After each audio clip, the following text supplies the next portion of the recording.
Саламатсыңарбы? Бокс кружогунда катышкан балдар.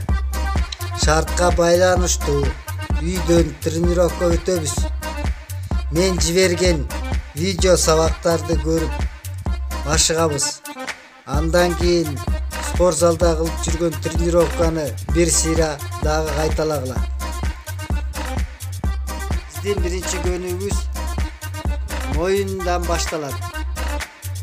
Оң жактан баштайбыз.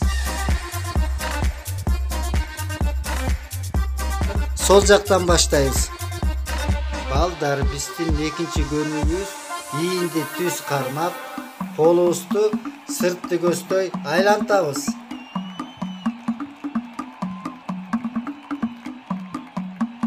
Ичти көздөй айлантабыз. Эми балдар, ийинки көнүгүбүз колду түз кармап, алдыны көздөй түз айлантабыз. Ушундай абалда артты көздөй айлантабыз. Кийинки көнүгүбүз манжаларды айлантабыз.